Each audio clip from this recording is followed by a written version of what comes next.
We are, most of us, quietly engaged in a grand project, the pursuit of happiness. It seems so simple, so logical. If we want to be happy, we should surely do things that bring us pleasure. We should seek out delicious meals, thrilling holidays, beautiful objects, and exciting company. This idea, known as hedonism, suggests that pleasure is the highest good and the proper aim of human life. It has an intuitive, almost childlike appeal. Why would we not want to fill our days with as much delight as possible? This direct chase for pleasure feels like the most straightforward path to a good life. A life free from the dreary shadows of pain and boredom. We imagine that a graph of our happiness should steadily climb with each new joyful experience we add to our collection. And yet, so often, this project ends in a curious kind of failure. We get the promotion, we buy the car, we go on the dream trip, and still, a familiar sense of dissatisfaction can creep in.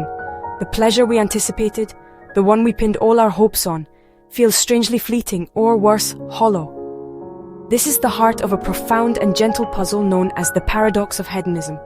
It states, with a kind of sad wisdom, that the direct and constant pursuit of pleasure often leads not to happiness, but to its very opposite.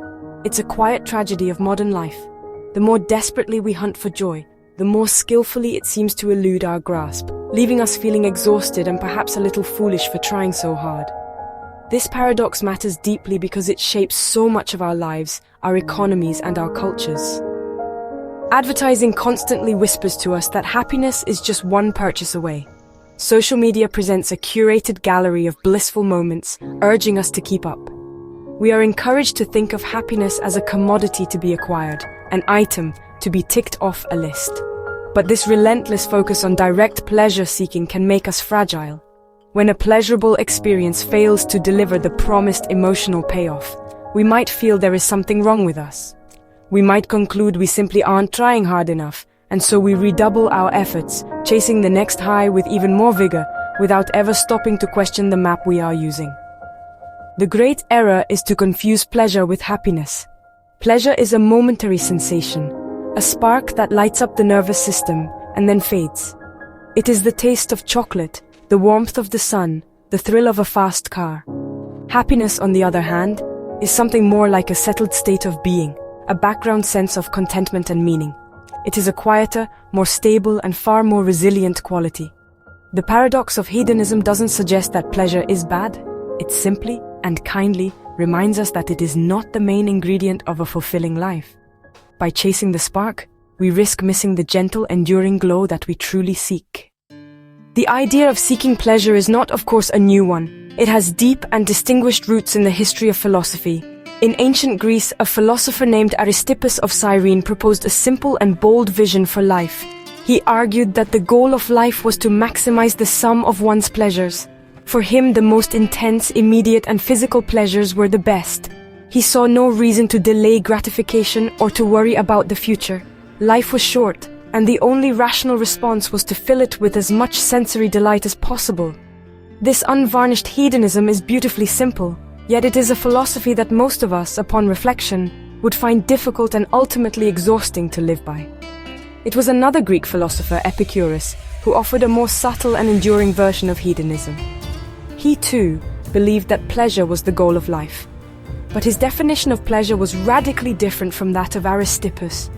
For Epicurus, the greatest pleasure was not the frenzied pursuit of excitement, but the absence of pain, trouble, and anxiety. He called this state ataraxia, or tranquility. He advised that the path to this serene pleasure lay not in lavish feasts and wild parties, but in living simply, cultivating friendships, and finding contentment in small, reliable joys. Epicurus understood that the frantic chase for intense pleasure often brings with it a great deal of stress and disappointment, thus undermining the very goal it sets out to achieve. The German philosopher Arthur Schopenhauer, writing centuries later, offered a far more pessimistic view, yet one that echoes the core of the paradox. For Schopenhauer, life was a pendulum that swings back and forth between pain and boredom. We desire something, and this wanting is a state of pain or lack. Once we get what we want, the pleasure is brief, and we soon fall into a state of boredom, which is its own kind of suffering. From this boredom, a new desire arises and the cycle begins again. Schopenhauer saw the direct pursuit of pleasure as a fool's game, a treadmill from which we can never get off. His work is a stark reminder that pinning our hopes on the fulfillment of our desires is a recipe for perpetual dissatisfaction. These philosophical perspectives are not just historical curiosities. They are deeply relevant to our modern condition. We live in a world that often seems to champion the philosophy of Aristippus. More is always better, and now is always the time. Yet many of us feel a quiet yearning for the tranquility described by Epicurus. We sense, deep down, that the constant stimulation and endless wanting, as diagnosed by Schopenhauer, is not making us happy. The wisdom of these long-dead thinkers is that they identified the problem with profound clarity. Happiness is a shy creature, and it tends to flee when pursued too aggressively. It prefers to arrive as a quiet guest when we are busy with other things. Modern psychology has given us new language and evidence to understand this ancient paradox. One of the most important concepts is known as hedonic adaptation or the hedonic treadmill. This describes our remarkable ability to get used to good things. When we first experience a new pleasure, a pay rise, a new home, a new relationship, it brings a genuine spike in our happiness. But over time, the novelty wears off.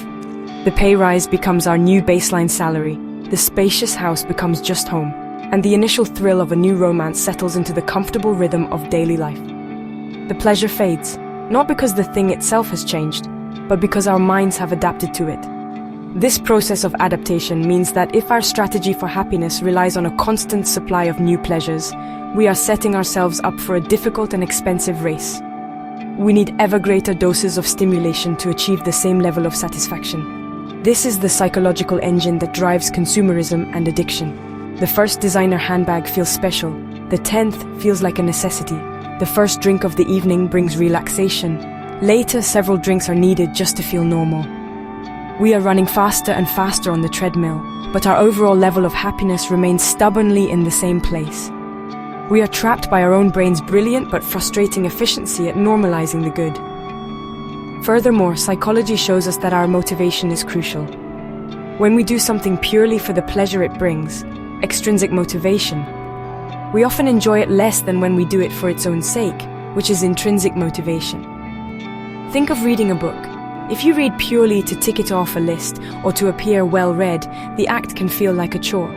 But if you read because you are genuinely lost in the story and curious about the characters, the experience is deeply rewarding. The pleasure here is a byproduct of engagement, not the goal itself. By focusing too intently on the outcome, am I feeling pleasure yet? We can sabotage the process that would have naturally led to it. This idea is beautifully captured in Mihaly Csikszentmihalyi's concept of flow. Flow is that state of complete absorption in an activity where we lose track of time and our sense of self. It can happen when we are playing a musical instrument, coding, gardening, or having a deep conversation. In a state of flow, we are not thinking about whether we are happy. We are simply engaged in a challenging but manageable task. The profound sense of satisfaction that follows is a consequence of this deep engagement. This tells us that happiness is often found indirectly, by losing ourselves in something larger than our own immediate feelings. It is the reward for engagement, not the prize for a treasure hunt. The paradox of hedonism plays out in our everyday lives with familiar and often poignant results. Consider the world of materialism. We are surrounded by messages that equate possessions with happiness.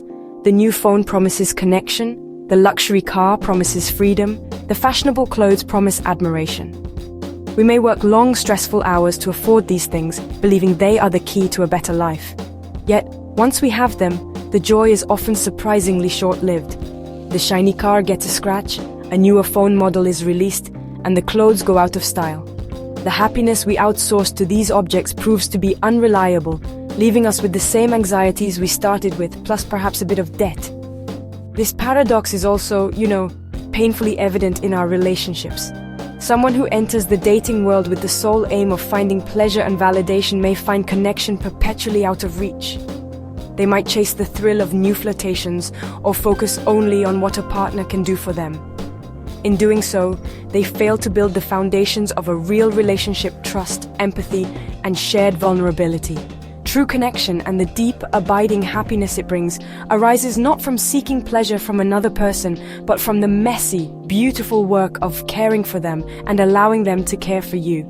The person who only asks, "What can I get?" will nearly always end up with less than the person who asks, "What can I give?" Think too of the person who designs their life as an endless holiday. They move from one beautiful location to the next, from one exciting activity to another, desperately trying to avoid boredom and routine. Their social media feed might look like a catalogue of perfect moments. But often, this relentless pursuit of fun can feel strangely empty and disconnected. Without a sense of purpose, community, or contribution, the pleasures become repetitive and meaningless. A sunset is beautiful, but 100 sunsets viewed in a row with no other purpose can lose their magic. Happiness requires contrast. It needs moments of effort and even struggle to give the moments of ease their full flavor and significance. Even our relationship with food can illustrate the paradox. Imagine someone who decides that, for ultimate pleasure, they will eat only their favorite dessert for every meal. The first few bites would be heavenly. By the end of the first day, the prospect would be less appealing. After a week, the very sight of it might induce nausea. Their body would feel unwell, and their mind would crave something different. The very thing that gave them the most pleasure, when pursued single-mindedly, becomes a source of suffering. This simple example shows us a profound truth. Well-being is a matter of balance, meaning, and variety, not the relentless maximization of a single sensation. If the direct pursuit of pleasure is a flawed strategy, what is the alternative? The answer is not to reject pleasure, but to find it indirectly, as a welcome side effect of a life well lived. The wisdom of both ancient philosophy and modern psychology points towards a similar conclusion. We should shift our focus from feeling good to doing good and being good. This means turning our attention away from our own fluctuating emotional states and towards things outside of ourselves, our work, our relationships, our communities, and our values. Lasting happiness, it turns out, is a byproduct of meaning, not a goal in itself. One of the most practical ways to begin this shift is to cultivate a sense of purpose. This doesn't require a grand, world-changing mission. It can be found in raising a family with kindness, tending a garden with care, mastering a craft, or being a reliable and compassionate friend. When we are engaged in an activity that feels meaningful to us, we are not constantly checking in on our own happiness levels. We are absorbed, focused, and contributing to something we believe in. The satisfaction that arises from this is deep and resilient, capable of sustaining us even through difficult times when simple pleasures are scarce. It provides an anchor in the choppy waters of life. Another powerful practice is mindfulness. Mindfulness is the gentle art of paying attention to the present moment without judgment.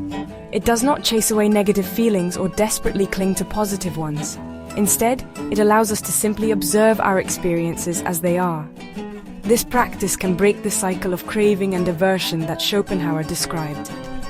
We learn that feelings of pleasure and pain are transient like clouds passing in the sky. By cultivating this accepting awareness, we find a sense of peace that does not depend on our circumstances being perfect. We find contentment not by changing our feelings, but by changing our relationship to them. Ultimately, the paradox of hedonism offers us a hopeful and liberating message. It frees us from the exhausting and impossible task of being happy all the time. It gives us permission to be human, to experience the full spectrum of emotions, and to find worth in struggle and growth. Happiness is not a treasure to be hunted down, but a garden to be cultivated. It grows when we plant seeds of purpose, water them with kindness and connection, and tend to them with mindful attention. It may not offer the intense thrill of a fleeting pleasure, but it provides something far more valuable, a quiet, enduring, and deeply nourishing sense of peace.